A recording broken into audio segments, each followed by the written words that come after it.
simplesmente, como meu pai diz, né? Eu quero aplicar em Bitcoin, né? Como se fosse uma aplicação financeira, né? Eu dou muita risada quando fala isso. Mas enfim, os velhos falam isso porque eles querem uma aplicação, eles querem aplicar, eles não querem comprar o underlying. Então, eu acho maravilhoso, eu acho que esses instrumentos são resultado natural também do mercado ficando mais maduro e eles só ajudam o Bitcoin também. Bom dia, boa tarde, boa noite. Bernardo Braga, Better Money Podcast de volta com um repeteco aqui de mais uma lenda da nossa bolha bitcoinheira brasileira. Alan Reicher, direto de sua floresta californiana, escondido a muitas milhas de distância do Bostil. Como é que você tá, Reicher? Bem-vindo de volta. Tô tentando ir mais longe possível. E aí, meu? Você sabe, né? Tudo bem. Você sabe. O Reicher, a cada 10 frases que ele solta no WhatsApp, 3 são saia do Brasil o quanto antes. E estamos trabalhando para isso. Todo mundo que está assistindo aqui, quem chegou agora ainda está um pouco mais distante, mas que chegou há mais tempo, está acumulando seus satoshis para, quem sabe, poder sair fora. Cara, conta para mim um pouco. Acho que ninguém não precisa nem de apresentações, que todo mundo já assistiu Bitcoinheiros, todo mundo sabe quem é Reicher. Se você não sabe quem é o Reicher, assista Bitcoinheiros, siga ele nos 2 perfis, o pessoal onde ele mostra suas fotografias e no outro pessoal onde ele posta seus gráficos do Bitcoin. Mas o Reicher é talvez a pessoa que descobriu o Bitcoin mais cedo de todo mundo que eu conheço. Tem o Felipe Iório do Criptomaníacos também fala que entrou lá em 2010, 11, então talvez vocês dois estão disputando aí o troféu, mas é o mais maximalista, mais old school que eu conheço. Então é um prazer ter você aqui. O que você está enxergando aí pro cenário do Bitcoin? O que você acha que está acontecendo que o povo não está enxergando? Porque eu vejo que você tem 14 anos de estrada de Bitcoin, alguma coisa assim, o dobro do tempo que eu tenho. Pois é, e eu nunca estive tão bullish, eu acho que o Bitcoin nunca esteve tão barato se você olha do ponto de vista de retorno agitado por risco. O que você acredita que está acontecendo? Então, engraçado, eu tava muito bullish, assim, no último, entre aspas, ciclo, né? E o que aconteceu lá foi um pouco frustrante, né? O que aconteceu no Você diz 2020 e 2021, né? Essa operação Choke Point 2.0 aí, ela impactou bastante, né? A apreciação do nosso bichinho. Mas então por isso hoje em dia eu fico, apesar de eu sou perma bullish, né? Para mim eu gosto de tradear até em mercado bearish porque acho que a tendência de você estourar em algum momento sem aviso é muito grande. Então, por ser perma bullish, eu diria para você que eu tô muito bullish, assim, principalmente com os fundamentos e com o que está acontecendo por aí, mas eu fico sempre com o pezinho atrás, né? Hoje em dia, acho que eu não sou o único que fica cauteloso com as, sei lá, com as previsões ou com o excitement. Antigamente eu era um pouquinho mais, sei lá, empolgado. Eu jogava um pouquinho mais as minhas opiniões sobre isso. Hoje em dia eu jogo um pouquinho menos. Mas se perguntarem, eu dou também, não tem problema, né? Eu só não fico dando de graça, assim, sem perguntar. Acho que o penúltimo convidado que teve aqui foi o Ale Vazarelli e ele também teve uma postura parecida.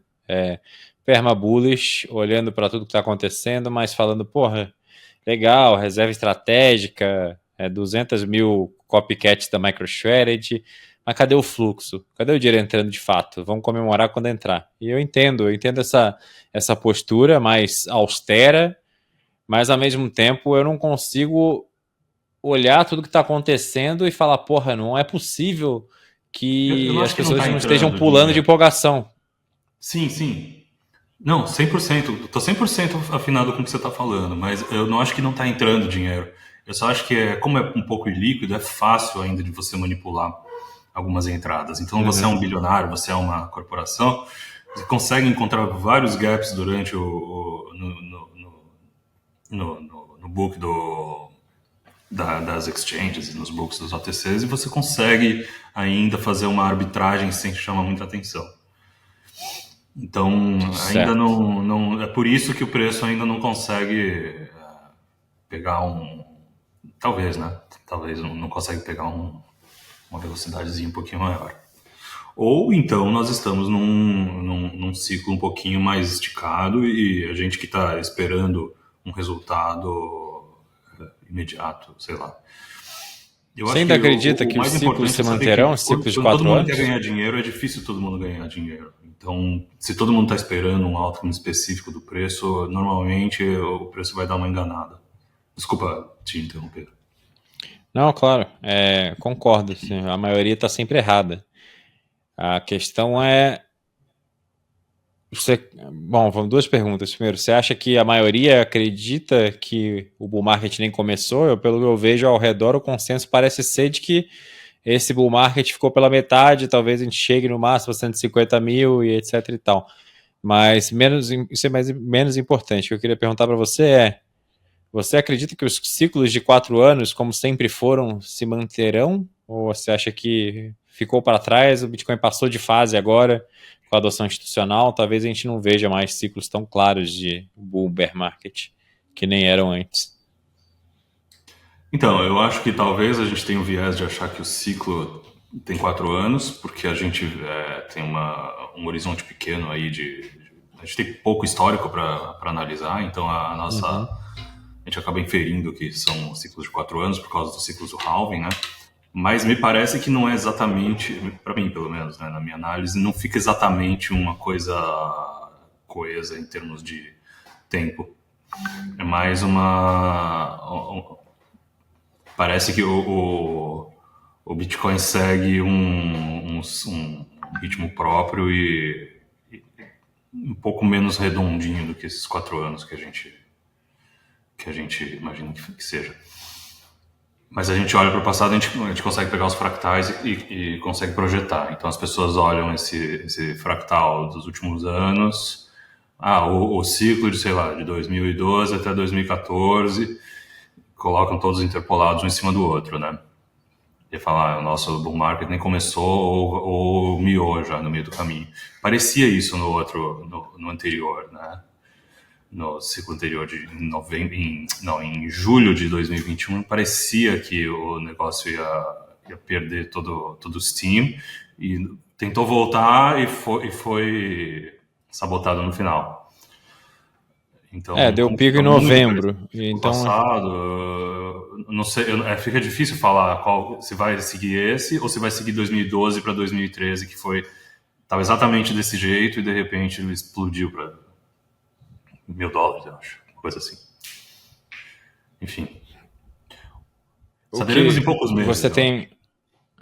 Eu acho que essa indefinição que está atual não pode se manter, né? Porque tem muitas promessas aí no horizonte de coisas que significam fluxos colossais de dinheiro entrando no Bitcoin. Teria que tudo se desfazer, reserva estratégica, Bitbonds, as outras empresas copiando MicroStrategy, tudo se desfazer, um cataclismo, alguma coisa muito grande, muito negativa acontecer para que isso, sei lá, um crash global a níveis nunca antes vistos, talvez 1929, um negócio estratosférico.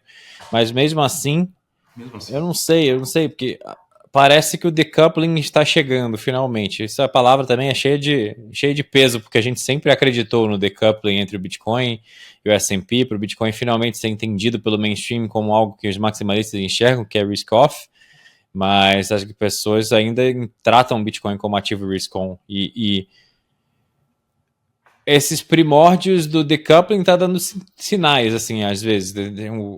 Tem a notícia ruim das tarifas, aí o mercado derrete, mas o Bitcoin fica andando de lado ou até sobe um pouquinho e o pessoal já se empolga. Você acha que o decoupling de fato chegou? Ou você acha que pode ser um alarme falso e num evento de um crash, ou um evento de um reset aí, o Bitcoin perca 30, 40, 50% do preço? Tá, eu acho que a minha resposta é dupla, então. Quântica. São as duas coisas. Eu acho que chegou o decoupling. Eu acho que o decoupling chegou com o Bitcoin. O Bitcoin já é o decoupling, tá? A invenção do Bitcoin, eu diria. Mas em termos de demonetização, né? Desmonetização, não sei como fala em português. do dólar, eu acho que a gente chegou. Eu acho que o preço não responde imediatamente a notícias sobre reservas estratégicas. Eu acho que ainda existe muita ignorância. É um mercado pequeno demais ainda e poucas pessoas com real poder de arbitrar essa ignorância das pessoas. Então acaba ficando um pouquinho esfriado, demora um pouquinho para uma notícia realmente causar uma mudança no patamar do preço do Bitcoin, causar uma mudança na procura e na oferta do Bitcoin, mas acaba acontecendo. Eu já vi essa história algumas vezes com outros fatos que já aconteceram com o Bitcoin e realmente demora um tempo. O Bitcoin tem um tempo para consolidar todas as expectativas num price action. Então, tem também o fato de que muita gente não acredita que realmente essas reservas estratégicas podem acontecer, né? Então, esse ceticismo aí também pode estar permeando a decisão dos investidores. E eu acho que também o pessoal está muito ferido do último bull market, então não consegue. Eu acho que se eu fosse um market maker, eu tentaria criar essa confusão também na cabeça das pessoas. Eu criaria um ciclo errático para você criar um padrão errático para a análise poder ficar difícil de ser feita. Então, não sei, eu fico meio colocando no sapato de quem está manipulando o mercado, né? E sempre tem alguém manipulando o mercado, ou no mínimo conseguindo segurar na coleira do mercado antes de todo mundo poder, restringindo o mercado à velocidade dessa pessoa, a velocidade desse player. E sempre tem um player, sempre vai ter um player maior que vai tomar esse papel e vai controlar a valorização, a falta de, até que a gente faça um FOMO extraordinário e que tudo acabe de uma vez. Mas até Você acha que a gente vai ter nesse ciclo, para não falar em ciclos, talvez nos próximos 3 anos, a entrada oficial dos Estados-nação, uma corrida de acumulação de países? Ou você acha que ainda é muito cedo para se esperar isso? Uma coisa que eu venho observando todo mundo que vem trucando o que o Trump fala tá se fudendo grande, né? Tipo, falou Sim. que ia soltar o Ross e aí o pessoal duvidou. Aí falou que ia criar a reserva estratégica via ordem executiva, ele fez e todo mundo duvidou, mas ele fez. Tudo que ele vem prometendo, ele vem cumprindo.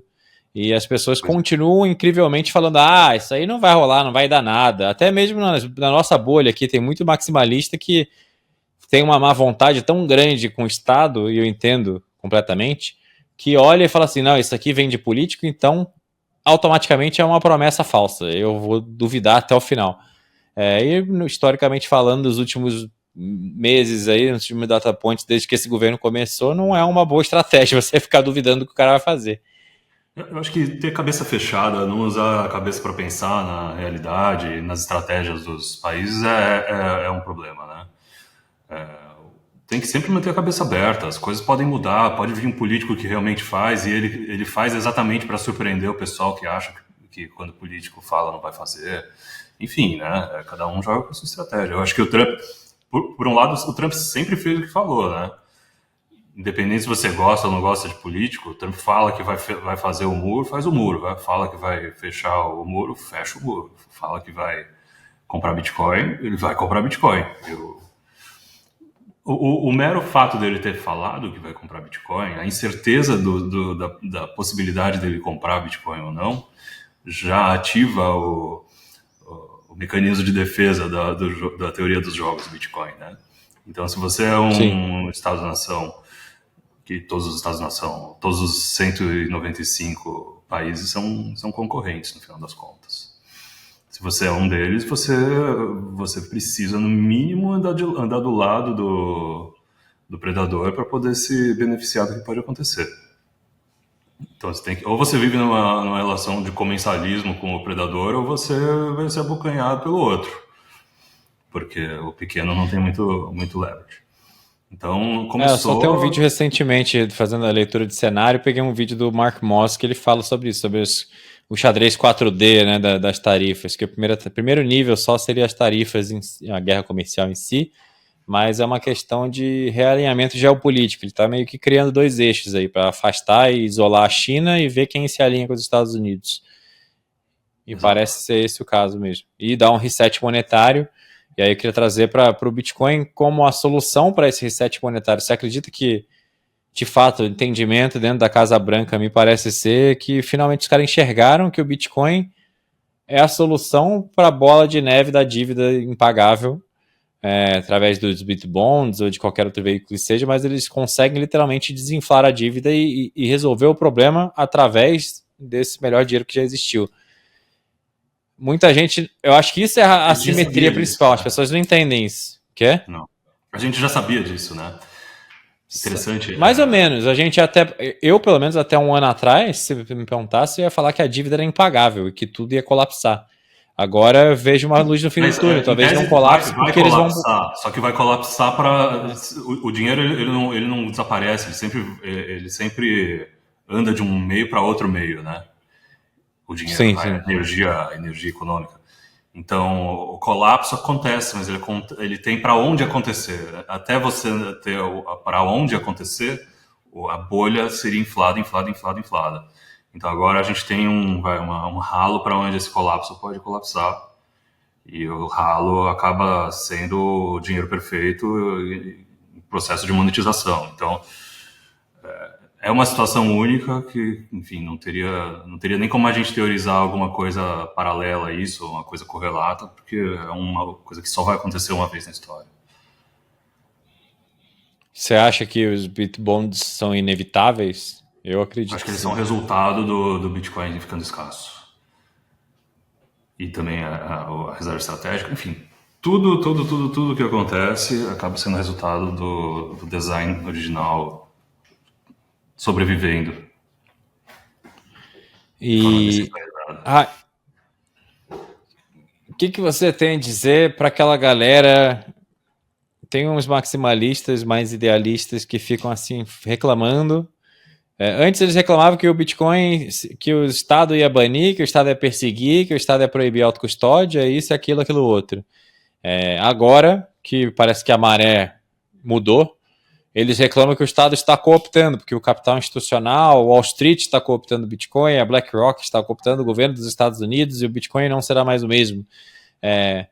Eu acho isso de uma infantilidade muito grande, porque é inevitável que o Estado corra para dentro do bote salva-vida e empurre mais pessoas para fora no caminho. Ele é poderoso, ele tem força para isso e ele também quer não se afogar. Mas isso é um sinal claro, é um sintoma de a gente estar vencendo a guerra, né? Com certeza. Interessante você usar o termo infantilidade, né? Porque é uma falta de pensamento racional lógico, né? Que uma criança realmente não consegue criar a relação entre causa e efeito. É a mesma turma, essa que reclama do Bitcoin não ser o meio de troca perfeito, no sentido de privacidade, esse tipo de coisa. Então, são pessoas que têm um entendimento enviesado e acho que um pouquinho... Deve ter alguma falha aí, deve ter alguma coisa que essas pessoas não conseguiram conectar os pontos. E eu tento sempre descobrir quais pontos são esses para tentar conectar, porque realmente não é fácil explicar Bitcoin. Mas essas pessoas provavelmente não conseguiram conectar algum ponto fundamental do entendimento e acabam caindo nessa falácia. Óbvio, Bitcoin o resultado do Bitcoin funcionando são as coisas que acontecem com ele. Acredito que possa ser. Estava vendo hoje um episódio do Preston Pysh com o Alex Gladstein e eles falam disso. E é basicamente um perma-bear. O cara tá sempre pessimista com o mundo de alguma forma e ele não acredita que de fato ele comprar Bitcoin, fazer autocustódia e viver a vida dele vai fazê-lo se tornar um indivíduo soberano, vai fazer ele vencer. Acho que basicamente é isso. O cara olha e fala assim, pô, não é possível, eu não acredito que eu vou vencer esse jogo da vida aqui, só comprando Bitcoin, acumulando, fazendo autocustódia e vai ficar tudo bem e o Estado vai ter que me respeitar como indivíduo soberano no futuro. Não. vai dar alguma merda. É essa ideia de uma catástrofe iminente de qualquer ângulo que ele não está enxergando, mas ganhar não é um cenário, sabe? Eu acho que pode ser isso. Cara, aceite que se você é um bitcoinheiro, seu futuro será próspero. Não para de Mas normalmente esse disso. cara não é um bitcoinheiro. Esse cara normalmente ele tá preso em algum paradigma anterior ao Bitcoin. Provavelmente ele é um ouro maximalista, ele é um prata maximalista, ou ele é um sobrevivencialista. Esses caras que quase chegaram lá, mas ainda estão... Falta esse elementozinho aí que falei para você que eu tento encontrar, mas muito difícil de descobrir qual que ele é. E cada pessoa pode ter um elementozinho diferente também, então não é uma narrativa única que pode unir todo mundo, né? Muito, muito complicado. Esses caras são os piores, porque alguns deles têm um poder de influência grande também, muitas vezes também no meio libertário, e eles causam alguns estragos aí. Enfim, né? Eles causam estragos com quem já não tem capacidade de pensar por si próprio, né? Mas influência é uma coisa, viu? Tem um exemplo claro, que é um cara que eu gosto bastante, já foi no Bitcoinheiro, já falou com vocês e veio aqui, que é o Kioka. O Kioka tem uma enorme influência no meio libertário, entende pra cacete de economia austríaca, já leu tudo que eu li 10 vezes mais, e muito mais do que isso, cara muito inteligente, só que ele não, tipo, por mais que ele tenha Bitcoin, esteja com exposição direcional, ele não é um Bitcoiner convicto, porque ele literalmente não acredita que a gente vai vencer. Porque ele acredita que o ser humano não quer liberdade. A maioria das pessoas de fato não quer liberdade, mas isso não impede que eu queira e eu vença. E você queira e você vença nesse jogo. Porque literalmente não existem armas que que os governos, as instituições ou qualquer coisa possam usar contra nós. Portanto, foda-se os outros 99% da população mundial. Se 1% né? quiser vencer, vai vencer. É subjetivo, né? Quem somos os nós que vamos vencer? Nós todos ou nós? Alguém vai sobreviver? É um pouco fica vago, né? Ele tá certo e você também, né? Porque, óbvio, nem todos, mas a salvação já aconteceu. A salvação vem de dentro para fora, não vem do Bitcoin para a pessoa, é da pessoa para o Bitcoin. Eu acho que as pessoas talvez pensem que para o Bitcoin vencer, e por falta de muita convicção, muito estudo, talvez eles pensem que a gente precisa da adoção em massa, com capilaridade de bilhões de pessoas ao redor do mundo usando o Bitcoin como reserva de valor, meio de troca, e depois unidade contábil. Nada disso precisa acontecer, tá? Tipo, a BlackRock já está cedendo, jogando a toalha. O governo dos Estados Unidos está jogando a toalha. Daqui a pouco o Xi Jinping joga também. É só isso que precisa acontecer. A gente pode falar. Eu diria o seguinte, tudo isso precisa acontecer, ao contrário do que você está falando. Eu acho que as coisas precisam acontecer, mas as coisas são resultado do Bitcoin existindo. Elas acabam acontecendo no tempo certo de acontecer. Por exemplo, virar meio de troca universal é uma coisa que está lá na frente, depois que a gente resolver o problema de escalabilidade. Virar reserva de valor também é uma coisa que é overtime. Você reserva valor no tempo. Então, você só sabe se você reserva o valor depois que o tempo passou.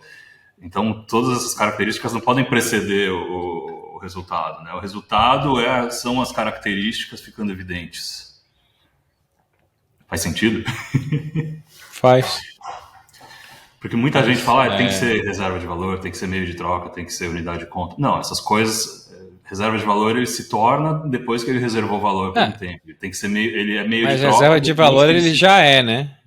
Ele já tem 16 anos de história. Sim, e se você reservou o valor através do Bitcoin, que nem o Reicher fez nos últimos 14, tá muito bem. Se você segurou o Bitcoin por mais de 4 anos, você tá ganhando dinheiro, inevitavelmente. Portanto, é a melhor reserva de valor e parece que tá todo mundo se dando conta disso, não apenas indivíduos malucos, que nem o Reicher, o Dove, o Beckers, o Ivan, o Bernardo, não, mas agora o Larry Fink, o Ray Dalio, a puta que pariu, o Donald Trump, enfim.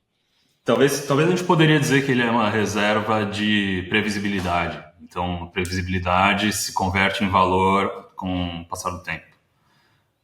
Ele é previsível. Reserva de previsibilidade. Ele preserva. Você sabe o que esperar dele no futuro. Então, por você saber o que você pode esperar dele, você sabe que as unidades de Bitcoin vão ser mais ou menos as que você pode calcular, um bloco a cada mais ou menos 10 minutos, né? Então você tem uma previsibilidade Da relativamente maior oferta do que outras 100% coisas, o que acaba previsível. se traduzindo no tempo passando numa reserva de valor mais confiável do que outras reservas de valor. Então, A oferta é dada, a gente sabe, todo mundo sabe, mas a demanda que é a incógnita, que as pessoas parecem não entender que ela vai aumentar consideravelmente com o passar do tempo, porque mais e mais pessoas vão se dando conta de que o Bitcoin é o melhor dinheiro que já existiu. com Isso é certeza. inevitável. As pessoas reclamam que você não pode fazer previsões no Bitcoin porque você só conhece a oferta e você não conhece a demanda. Mas as pessoas que falam isso esquecem que o Bitcoin só existe um e que ele é irreplicável. Então, se existe demanda para um dinheiro perfeito, essa demanda só pode ser por um dinheiro perfeito.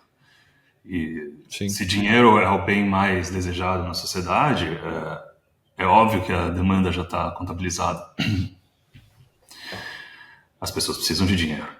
Você não tem uma alternativa a esse dinheiro, você não tem como replicar, você não tem como fazer um concorrente que seja mais bem sucedido, porque ele tem que emergir organicamente. Então, a oferta está dada e a demanda também está dada, porque a demanda é a simples existência da necessidade por dinheiro. É que as pessoas não conseguem quantificar, né? Se a demanda vai ser 1, É vai ser difícil de 10, vai ser quantificar no 50, tempo. 500. Principalmente no Aí, numerário e dólar, aí, enfim, fica complicado mesmo. Mas aí você tem que usar outros indicadores. mas a gente sabe que se hoje é 1, amanhã vai ser mais do que 1. Pelo menos daqui a 4 anos vai ser mais do que 1. Talvez amanhã o preço caia em dólares por causa da volatilidade do curto prazo, mas daqui a 10 anos eu sei que a demanda por Bitcoin vai ser muitas vezes maior do que a demanda agora. Porque a todo momento eu, você, todas as outras pessoas estão aí falando com pessoas, interagindo com pessoas. Ontem recebi uns amigos da minha esposa aqui em casa para conhecer a nossa filha. E o cara é super bem sucedido, advogado na multinacional. Ele não entende porra nenhuma de Bitcoin. Passei o padrão Bitcoin para ele ler, porque depois de martelar na cabeça dele uns 15 minutos de conversa, ele ficou curioso. Mas não entende nada, nada, nada, nada. Loucura, E essas 2025. conversas vão sendo tidas ao longo do tempo. E aí, para mim, até eu fico surpreso em encontrar uma pessoa que é bem sucedida e bem educada em 2025 que não entende Bitcoin ainda. Mas eles existem, estão por aí. Que a gente está na nossa bolha. Eles são a maioria. Mas essa galera vai ter que ceder, vai ter que comprar no preço que for. É por isso que a gente faz esses vídeos, né? Em tese, é para tentar Sim. encontrar essas pessoas boas que estão por aí, que estão viajando na maionese. Às vezes tem gente boa aí que é ignorante. Essas conversas viraram a minha missão de vida, porque eu sei que não existe batalha mais importante, acredito que você esteja na mesma. E como é que eu posso dizer? Rewarding, enfim, Recompensador? foda-se. Compensador. Não, realmente, Você o saber que português. você pode impactar as vidas das pessoas e daqui a 5, 10, 15 anos o cara vir te agradecer que você despertou ele para isso. Eu sempre vou lembrar das pessoas que falaram para mim de Bitcoin a primeira vez. Assim, tipo, por mais que eu nunca mais os veja na vida, o dia que eu morrer, talvez eu lembre que essa pessoa me botou num outro trajeto na minha vida e me trouxe mais liberdade, mais soberania. Se não tivesse Bitcoin, se eu tivesse que nem esse cara, esse advogado bem sucedido que não entende nada de Bitcoin, eu não teria liberdade de agenda, eu não estaria aqui às 6h35 da tarde de chinelo na minha casa gravando com você, falando de Bitcoin, tendo trabalhado o dia inteiro aqui, pego minha filha no colo a hora que eu quisesse e ir para academia às 11 da manhã. Eu estaria engravatado em algum banco na Faria Lima, odiando minha vida, esperando o fim de semana chegar para encher a cara, porque a vida é uma merda. Esse tipo de coisa que o Bitcoin proporciona. Você provavelmente também não estaria aí na Califórnia e tocado na sua fazenda, na sua floresta. Não sei, viu? Acho que eu estaria assim. Eu teria feito acontecer de algum jeito. A vontade de ir embora do Brasil era maior do que tudo. Demais. Esse pessoal que fala que tem que fazer dinheiro para ir embora do Brasil. O pessoal que tá só procrastinando, viu? Você é um deles. Fala Não dá. disso aí, que você sempre fala isso. Não acho que é assim. Mas também é aquela análise da causa e efeito que eu tô te falando. Às vezes você só consegue ver quando você já fez. Você olha para trás e consegue ver o que estava mal explicado na sua cabeça. Não tô falando de você especificamente, tô falando Mas por que você diz que quem fala que tem que fazer dinheiro para sair do Brasil tá procrastinando? O que o cara deveria fazer? Sair primeiro e ganhar dinheiro depois? Com certeza, não são coisas relacionadas. Claro que você precisa de dinheiro para sobreviver, né? Mas é muito a atitude de ir, ela é muito menos complexa do que parece ser na realidade. As pessoas acham que vão ter que carregar um monte de coisa com elas, mas de fato você só tem que carregar você mesmo, né? E você mesmo se muda de um lugar para o outro e vai no dia a dia. Conforme os meses vão passando, você vai colocando as coisas em dia. E com com Ah, relação ao mas dinheiro você também, você vai tem. fazendo até se estabilizar. Então, eu acho que o Brasil já é difícil de você Eu fazer acho. dinheiro e sobrar dinheiro para você poupar e poder sair do Brasil enfrentando um câmbio muito mais, enfim, muito mais difícil. Então, Uhum. fazer dinheiro para sair do Brasil, eu acho que é botar a carroça na frente dos bois. Tem que sair Acho e que as depois se pessoas que virar. falam isso geralmente estão preocupadas também de, não vou para os Estados Unidos trabalhar em qualquer coisa ilegal, porque eu tenho família, tenho filho, e, Com enfim. certeza, não tô nem sugerindo isso também. Eu tô só dizendo que se você já tiver, pelo menos, encaminhado algum tipo de visto que você Uhum. pode ter,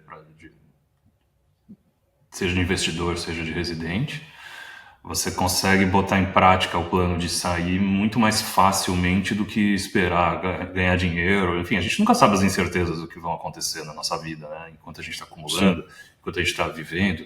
Aí, sei lá, conheci o amor da minha vida enquanto estava acumulando dinheiro para sair do Brasil.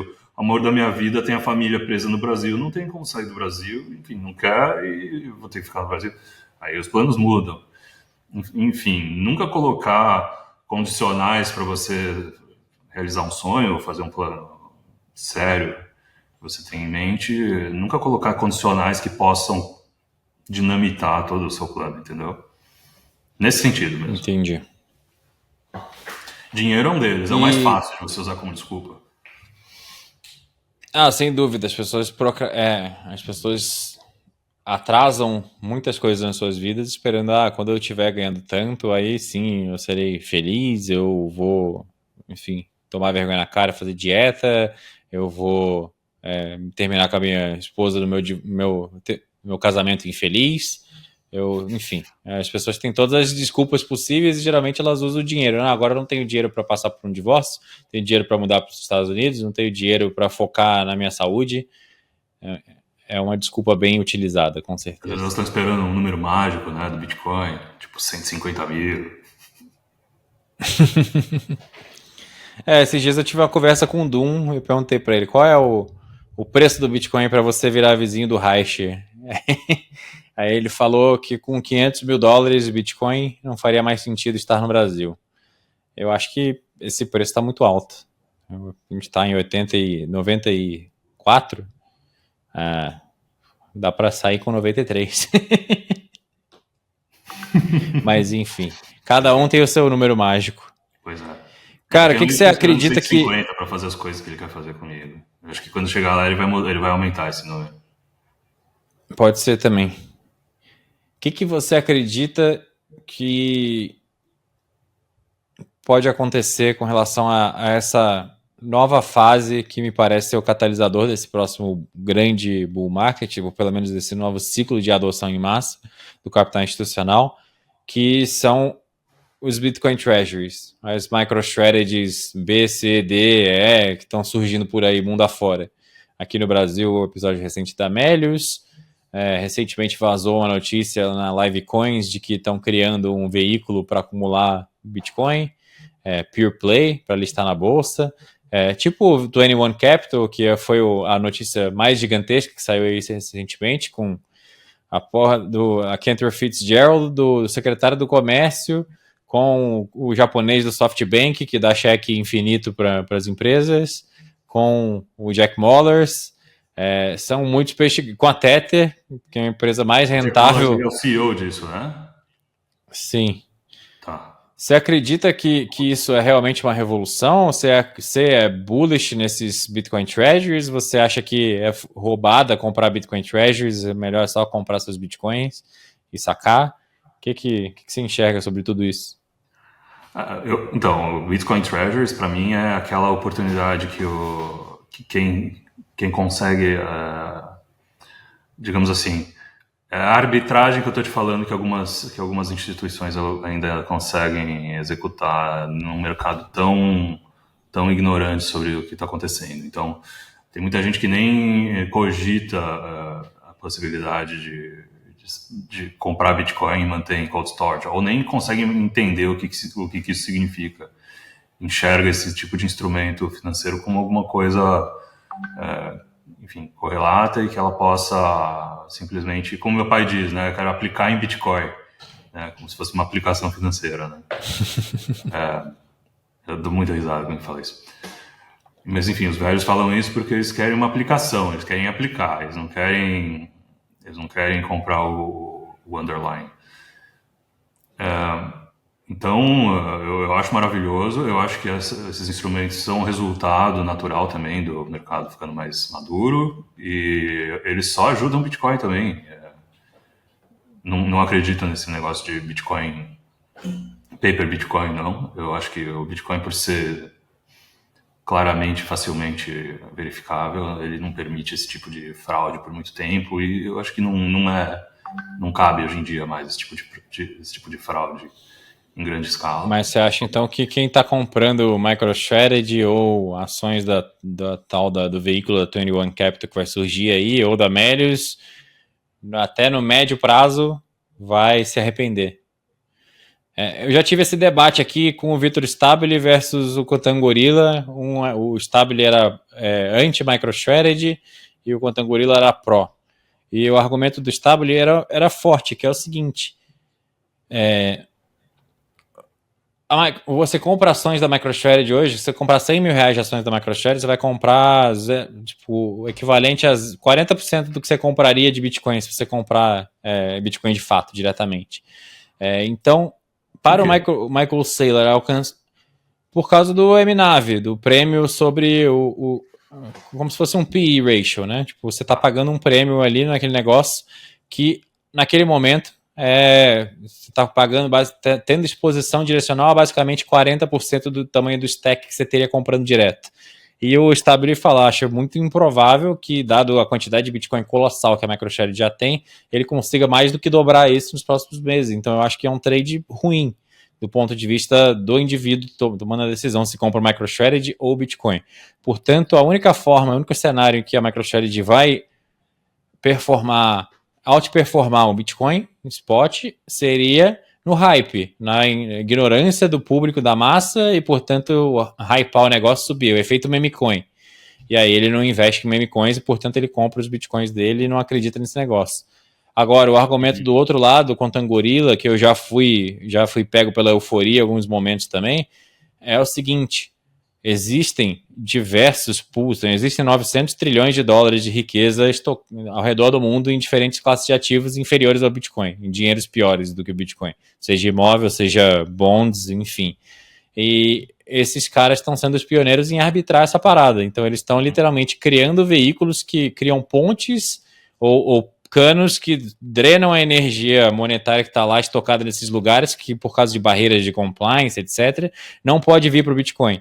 E o capital sempre quer ir para onde é melhor tratado. No caso do Bitcoin, todo mundo quer a exposição direcional ao Bitcoin, quer a volatilidade do Bitcoin, portanto, esses caras conseguem basicamente imprimir dinheiro e com isso isso poderia justificar esse hype, essa alta performance. Eu ia falar isso, esse é o hype, né? Porque, enfim, essa arbitragem ainda existe um espaço enorme para esse hype crescer, a valorização. Então, por isso, eu acho que vale sim a exposição à MicroStrategy, mesmo você tendo esse P ratio aí complicado de 40%. 100% com você. Eu concordo com o Vitor também. Eu penso o seguinte, tá? O que a MicroStrategy está comprando? Está comprando Bitcoin. Né? O que o Michael Saylor está comprando? Bitcoin. Eu compro o que ele está comprando. Então, eu não me exponho a MicroStrategy porque eu não quero... eu faço a minha própria estratégia alavancada também, em paralelo, então especificamente eu poderia até comprar a Micro, mas eu não compro. Não vejo problema comprar, mas se eu for rodar alguma coisa para longo prazo, com certeza eu vou comprar e rodar o que a MicroStrategy está comprando. A Sim. MicroStrategy não está comprando E uma ele, coisa para... inclusive, tá vendendo o MicroStrategy para comprar Bitcoin o tempo todo. Eu acho que no Eu curto prazo confesso que faz eu já fui sentido, no mais longo prazo... empolgado. Perdão. No curto prazo faz sentido, no longo prazo não, exatamente. Quando que vai deixar de ser curto e passar a ser longo, eu não sei. Então, quando que essa janela de assimetria vai se fechar, eu também não sei. Mas E é um só gráfico que simples para eu, descobrir. eu já fui mais otimista em relação ao MicroStrategy, fui pego nesse hype e até falei que ia gravar um curso sobre isso. E agora estou abrindo mais o leque para falar de Bitcoin Treasuries como um todo, estratégias, mas o curso ia, no final das contas, falar de renda passiva com covered calls, né? Que é um negócio que muita gente quer aprender para fazer, porque muita brasileiro tem essa mania de buscar dividendos, de buscar renda passiva, enfim. Então, na, Todo mundo, não sou brasileiro. na busca de descobrir como essa parada funciona para explicar no curso, eu descobri que eu poderia me alavancar para essa pernada que eu acredito que o Bitcoin vai dar nos próximos 12, 18 meses, comprando calls de IBIT para janeiro de 2027. E aí eu larguei o curso de mão e falei, cara, eu vou focar nisso aqui que tem muito mais upside. E essa é a minha estratégia de alavancagem. E eu acredito que entre escolher comprar MicroStrategy para tentar se alavancar em Bitcoin ou comprar opções de compra de ETF da BlackRock, por incrível que pareça, as opções de compra de ETF da BlackRock são muito mais puras do que MicroStrategy. Tem menos riscos diferentes do risco do Bitcoin. Qual é o risco da IBIT descolar do Bitcoin? Seria ter reserva fracionária, ter uma fraude gigantesca, ser cooptado de alguma certa forma. Mas isso acho que está muito distante no horizonte, talvez impossível de acontecer. Agora, a MicroStrategy tem risco regulatório, tem risco disso, risco daquilo, risco do hype expirar. Então, é um negócio, é um bicho diferente. Talvez você tenha um upside maior também, no final das contas, né? Por Com causa desse... certeza, com certeza. Mas é uma questão de risco mesmo. Eu acho que é uma estratégia ganhadora por causa do Michael Saylor. Ele comanda a estratégia muito bem. Então, é como se ele fosse o seu investidor profissional, enfim, público. Eu acho muito legal Sim, isso. sim. Mas realmente você tem que saber em qual que você vai se expor com o risco, enfim. É tudo uma questão de horizonte de tempo também, né? Você pode arriscar seu capital por um bom tempo. Às vezes faz sentido comprar ETF, enfim. Agora estão Muito difícil surgindo de... ETFs tipo o ONB, lá que é o ETF da Bitwise, de empresas que tem uma quantidade significativa de Bitcoin em carteira, você viu isso? 60% da composição é MicroStrategy, basicamente. Aí tem MetaPlanet, tem Mara, tem isso, tem aquilo. Provavelmente vai entrar 21 Capital, começar a tradar. Vai Tem a entrar GameStop também, né? Melius, enfim. A GameStop ainda não está encarteirando Bitcoin em peso, né? Mas vai começar. Eles já anunciaram, mas Então, ainda não talvez começaram de esteja, a fato, gente não acho. sabe, né? Sim. Isso é uma coisa que eu ia te perguntar e a gente passou batido. Você tem alguma explicação para o fato do Trump ficar falando o tempo inteiro que vai comprar Bitcoin? Porque a teoria dos jogos diz que se você vai comprar Bitcoin, você fica calado, você compra primeiro e depois você anuncia, né? Vai ser muito mais estrategicamente inteligente fazer dessa forma. Por que ele fica o tempo inteiro falando, eu vou comprar, hein? Eu vou comprar pra caralho. Presta atenção, tô comprando, quase comprando. Não faria mais sentido ele comprar primeiro e falar depois? Eu acho que se ele não falasse, como as pessoas têm a tendência de não acreditar no que ele está falando, eu acho que ele fala para as pessoas duvidarem e ele poder executar. Então, é possível que exista uma estratégia em paralelo aí acontecendo. Todo esse turbilhão das tarifas causarem todo esse dip no mercado para eles se aproveitarem e encarteirarem todas essas coisas. Eu não sei qual é o xadrez 4D, 5D que eles podem jogar. Eu estaria jogando com certeza um xadrez 4D se eu estivesse lá. Eu ia falar, vamos criar uma estratégia mais 4D possível para comprar esses bitcoins. Mas eu, sinceramente, eu não sei se eles fazem isso por ignorância, por marketing, para fazer média com a base eleitoral deles. Pode ser de tudo. A gente às vezes tem que desconfiar da inteligência dos políticos, né? Dos estrategistas políticos. Às vezes eles são burros mesmo. Mas talvez não sejam, né? Então, como a gente não sabe, a gente que está dentro não sai, porque a gente fica na expectativa de que eles vão fazer a reserva estratégica. E quem está fora está nessa jogada de não saber. Enfim, você está fora, imagina, você vê que o Trump fala que vai fazer a reserva estratégica. De repente o preço começa a cair do 100 para 74 mil. Muito complicado, né? Eu tento me colocar na cabeça de quem está de fora e quem ia entrar, tentando fazer o timing para essa entrada, muito difícil. Ainda bem que eu não tenho mais que passar por esse tipo de coisa. Todo dia vem alguém me perguntando se é a hora de comprar ou de vender. Não que isso seja uma novidade, né? Mas toda hora vem alguém com essa dúvida. Mas não era para começar a subir agora que os caras vão comprar? Não sei, eu acho que não. Eu acho que é porque todo mundo está querendo, não vai subir não. Agora, uma coisa que está sempre subindo e batendo all-time high todo dia é o hash rate. E as mineradoras estão aí se ferrando um bocado, tipo, algumas mineradoras, né? Estão se ferrando um bocado porque o preço não está refletindo a dificuldade de minerar. Então, e eu vi em algum lugar também que muitos desses pools mais conhecidos estão perdendo o market share da quantidade de blocos minerados. Então, é possível que tenha aí alguns players desconhecidos, tipo um Butão 2.0 ou um player muito maior do que ele, minerando na surdina. Então, pode ser que os países estejam, de fato, imprimindo dinheiro para gastar em máquina para minerar, seja o preço que for, e qualquer coisa que entrar é lucro, e é isso. Pois eu vi que estava quase 900 tera, né? 900 peta, nem lembro mais qual que é Enfim, eu acho que tempos interessantes vão vir aí pela frente. Eu só não sei mais ou menos quando vai acontecer algo muito gigantesco.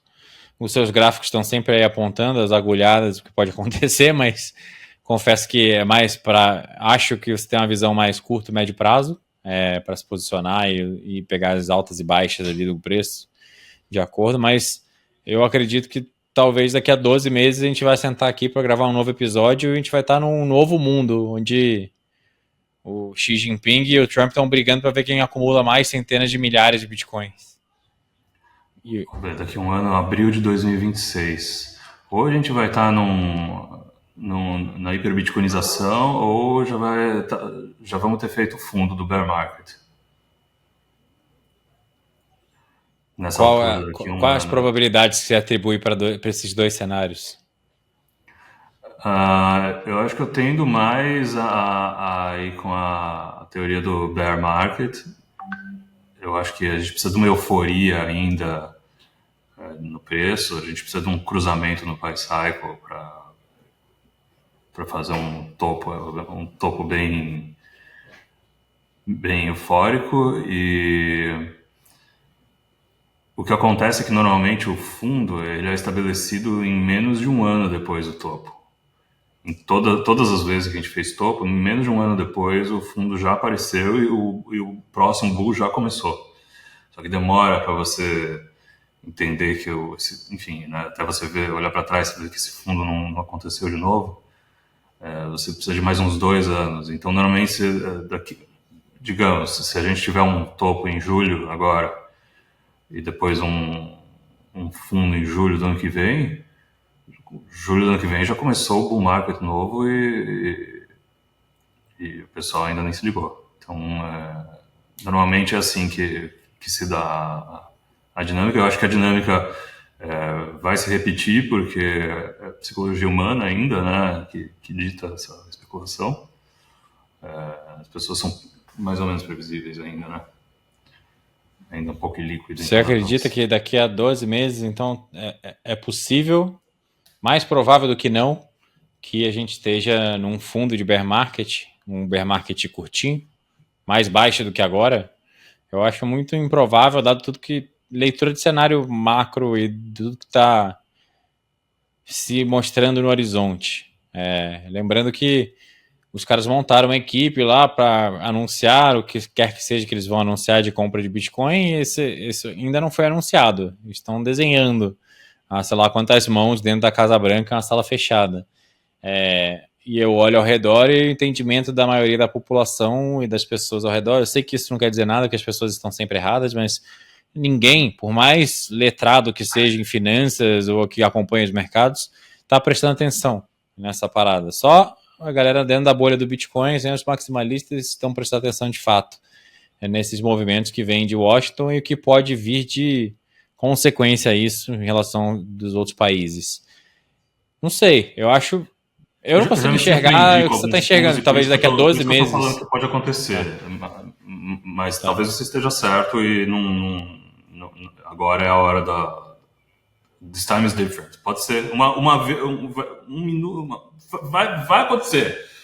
Vai ter um dia que o negócio vai e não volta mais, mas é muito difícil a gente acertar. Mas talvez dê mais uma chacoalhada nos otimistas antes, é isso que você está falando. Assim, eu sou otimista, eu acho que pode acontecer, eu acho que um dia vai acontecer, mas eu acho que pelo menos um ciclo de alta e baixa ainda é devido, porque ainda tem espaço para isso acontecer, por mais acelerado que esteja o processo de hiperbitcoinização. Eu acho que está. Inclusive, eu imaginava que era entre 2022 e 2025, lá, quando eu fazia minhas contas de padeiro lá atrás, parecia mesmo, e parece mesmo, só que não sei, eu acho que tem market makers que tem tanto Bitcoin que eles conseguem ainda dar uma manipulada boa no preço. Às vezes um pouquinho mais do que a gente está esperando. Assim como o topo não chega nunca, né? Às vezes a gente fala, pô, e o fundo não vai chegar nunca também, então essa situação é comum. Entendi. Então dá uma chacoalhada na mão da galera que não tem tanta convicção e que está esperando uma decolagem imediata para o cara entregar os bitcoins e aí a gente buscar lá uns, sei lá, 50, 60 mil para depois decolar de fato. E rola muita alavancagem também, né? Aquela volatilidade que a gente tinha lá no começo, quando ainda não existia muita alavancagem no mercado, agora foi substituída pela alavancagem. Então, às vezes você tem muita gente para ser liquidada e os market makers, eles aproveitam essas oportunidades. Então, às vezes, você não sabe, às vezes a gente vai ter um fundo uns 30 mil de novo, que vai liquidar todo mundo, inclusive eu. Enfim. Você vai fazer muita gente chorar com essa conversa aí, essa conversa não, eu não sei o que vai acontecer, tá? Mas se eu tivesse acesso a todos os books, se eu tivesse poder para fazer isso, eu faria. Principalmente um ator grande, né? Pode executar esse tipo de estratégia. Mas quando você começa a pensar em termos de se colocando no lugar do governo americano, e o problema que eles têm da espiral da dívida, e a solução parece ser colocar Bitcoin ali no balanço do governo, oferecer treasuries que compram Bitcoin, e com isso você resolve o problema dos juros da dívida, essa valorização poder, daqui a 20 anos, pagar a porra da dívida inteira. Sei lá, talvez seja o momento dos caras falarem assim, quer saber, não vou chacoalhar mais ninguém, eu vou entrar no barco e vamos botar essa porra pra lua. Cara, eu espero que seja esse momento agora também. Eu só não vou falar que porque eu não quero me comprometer. Me decepcionar. Cara, rezo pra que seja. Puta, quero muito, cara. Tô cansado já também. Tá cansado?